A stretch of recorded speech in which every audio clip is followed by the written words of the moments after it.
کہ جنت میں ایک ایک درخت ایسا ہے کہ اگر ایک گھوڑ سوار 100 سال تک، صحیح بخاری میں آتا ہے، 100 سال تک گھوڑے پہ بھاگتا رہے، اس کے سائے سے باہر نہیں نکل سکتا۔ یہ جناب سائز ہے ایک درخت کا، سر ایک درخت کا، تو کائنات پھر کتنی بڑی ہے۔ بخاری مسلم میں آتا ہے جو سب سے آخر میں جنت میں جائے گا نا دوزخ سے نکال کے، وہ سب سے ادنا درجے کا جنتی ہوگا، لاکھوں کروڑوں سال دوزخ میں جلے گا، جب اس کے سارے گناہ دھل جائیں گے دوزخ کے عذاب کے عوض،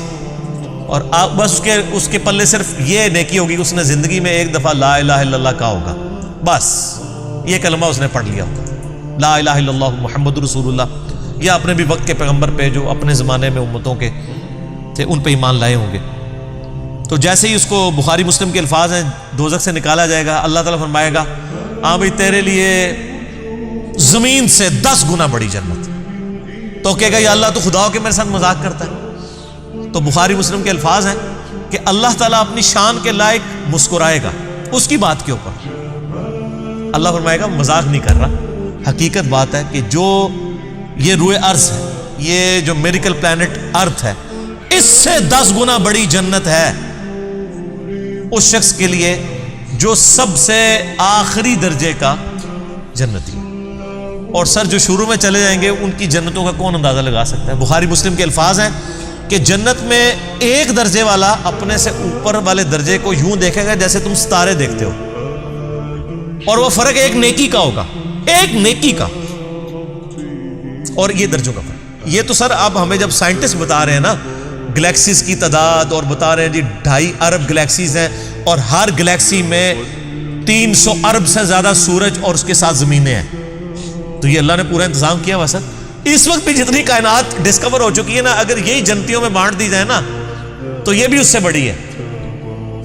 اللہ نے تو کیا کچھ پیدا کر دیا، اسی لیے قرآن حکیم میں آتا ہے نا کہ تمہارے رب کے لشکروں کو کوئی نہیں جانتا اس کے سوا۔ ہم تو یعنی مخلوقات کا احاطہ کر ہی نہیں سکتے جو کچھ اللہ نے پیدا فرما دیا۔ تو اللہ تعالیٰ ہمارا ہے کہ ٹہنیوں والے درخت ہوں گے ان جنتوں کے، فَبِأَيِّ آلَاءِ رَبِّكُمَا تُكَذِّبَانِ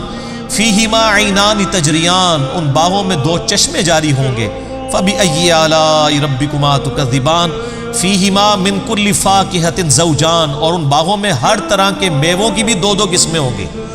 ہر میوے کی 2 قسمیں ہوں گی۔ اللہ اکبر۔ فَبِأَيِّ آلَاءِ رَبِّكُمَا تُكَذِّبَانِ متقین علی فرش بطائنها من استبرق، جو جنتی ہیں وہ تکیہ لگائے بیٹھے ہوں گے بستروں پر جن کے استر جو ہیں وہ گاڑے ریشم کے ہوں گے، وجن الجنتین دان، اور دونوں باغوں کا پھل نیچا جھکا ہوگا۔ یہ نہیں ہے کہ جناب آپ وہ درخت اتنے بڑے بڑے ہیں تو جناب آپ کو کوئی سیڑھی لگا کے یا کسی ڈرون میں بیٹھ کے جانا پڑے، نہیں، ٹہنی لٹک رہی ہوگی، بلکہ اشارہ کریں گے تو ٹہنی اپنے پاس آ جائے گی، اور آپ اس کو پھل کے توڑ کے کھائیں گے، کیونکہ جنت کو تو فنا نہیں ہے، آپ کے توڑ کے ختم ہوگا ایک اور وہاں پہ لگ جائے گا۔ جنت میں کوئی چیز ختم نہیں ہونی سر، جتنا مرضی کھاؤ پیو، ختم کوئی چیز نہیں ہونی، جو آپ کھائیں گے نا آپ، اچھا، اور آپ کو بھی تکلیف سے آزاد کر دیا، کوئی پیشاب نہیں ہے، کوئی پخانہ نہیں ہے۔ بخاری مسلم کے الفاظ ہیں ایک خوشبودار ڈکار آئے گی، سب کچھ ہضم، اور کوئی قبض والا معاملہ نہیں ہوگا، کوئی پیٹ خراب ہونے والا نہیں ہوگا، وہاں اپنے آپ لذت کے لیے کھائیں گے اور بھوک بھی نہیں ہوگی،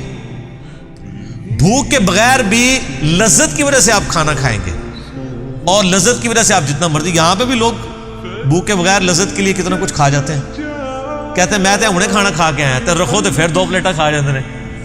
ٹھیک، ادھر بھی اتنے لوگ موجود ہیں، بعض میں جو کچھ بھی بیچاروں کے ساتھ ہوتا رہے تو وہ ایک لادہ بات ہے، لیکن وہاں پہ یہ کچھ نہیں ہوگا۔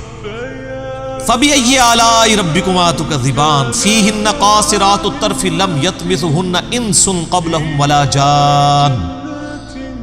ان جنتوں میں نیچی نگاہوں والی حوریں ہوں گی جن کو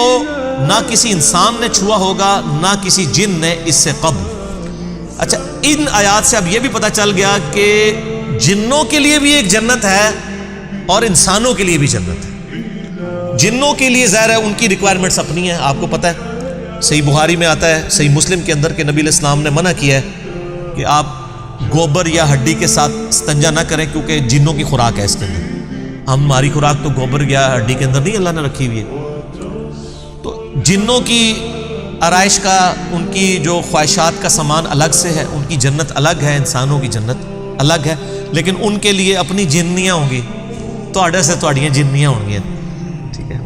وہاں لیکن جنیاں نہیں ہوں گی، وہاں پہ بڑی شریف قسم کی بیویاں ہوں گی جی۔ فَبِأَيِّ آلَاءِ رَبِّكُمَا تُكَذِّبَانِ